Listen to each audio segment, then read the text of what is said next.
Hi, this is Mr. Adams from Middle High School, and this is a video on orbital notation. Now, in orbital notation, all we're simply doing, we're using arrows to represent electrons, and we're using lines, okay, or boxes, or even circles to represent orbitals. And we're going to show how those electrons are placed in the orbitals.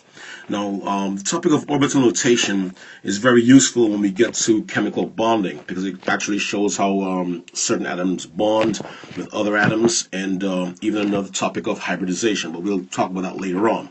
Now, all we have to do, okay, to be successful in orbital notation is be able first to write electron configurations.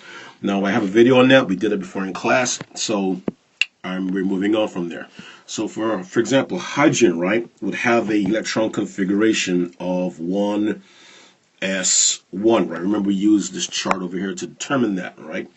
So what would happen, we're going to use lines to represent our orbitals. So we'll put one line for this s orbital, because remember, we have the 1, 3, 5, 7 rule, which we discussed before. S is 1, P is 3, D is 5, and F 7, right?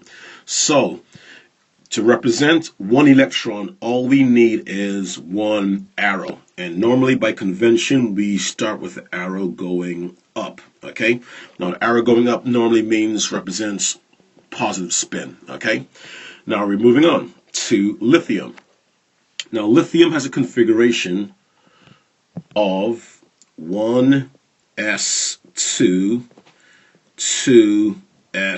Now once again, if you're not familiar with electron configurations, please check out the other video and go from there. All right, so what we're going to do, we're going to put in our orbitals. S as one orbital here, and this 2s as one orbital there. All right, now when we put our electrons in, we take into account the fact that we have 2 electrons here.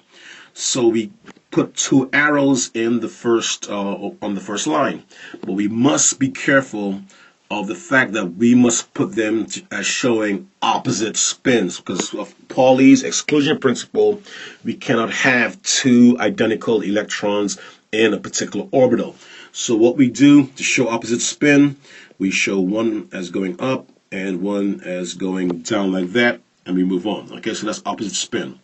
And we move on to the 2s, and we put one going up. So that represents our 3 electrons for lithium. All right, so what we're going to do, we're going to move on to aluminum. Now, aluminum is 1s2, 2s2, 2p6, 3s2, okay, 3p1. All right, so now we're going to put our orbitals in. Now, we know from experience, for each s, we'll only get 1 orbital. But remember our 1, 3, 5, 7 rule for orbitals, p sublevels always have 3 orbitals. All right, s's have 1 and p's have 3. We made the analogy where the orbitals are like rooms, right? P's always have 3 rooms, s's always have 1 room. Now within those rooms, we'll put the tenants, we'll put the electrons. Now we have 2 electrons here, so we're going to put an up and an arrow down. Okay, 2 electrons again, up and arrow down. Now we have 6 electrons right here, right? Now we can talk about Hund's rule for a second. Hund's rule simply says that if you have multiple orbitals, okay, within a sublevel, you start filling them in one by one with something called parallel spin, meaning that you go up, up, up first, right? And then you go down, down, and down. So that's how you do it, all right? So that's the 6 electrons right there. Okay, for this S will be simply 1 up and 1 down. And notice we have only 1 electron there, so we show that as up. All right, and we stop right there. We don't go over the number of electrons that are for a particular element. Okay, if there's 13 electrons, that's what it is. You stop there. And please do not erase these 2 empty orbitals right here. They're like a room that's empty, that's vacant. because it's vacant, it doesn't mean it doesn't exist. So please keep the orbitals there, even though they're empty. All right. Now we're moving on to the last one. The last one is going to be calcium, right? So calcium is going to be 1s2, 2s2, 2p6, 3s2, okay, 3p6, okay, and 4s2. All right. So what we do, we're going to put our orbitals in. Each s only gets one orbital. P gets 3 orbitals. Remember our 1, 3, 5, 7 rule. S gets 1. This P gets 3 orbitals. This S gets 1 orbital. And we just start filling in.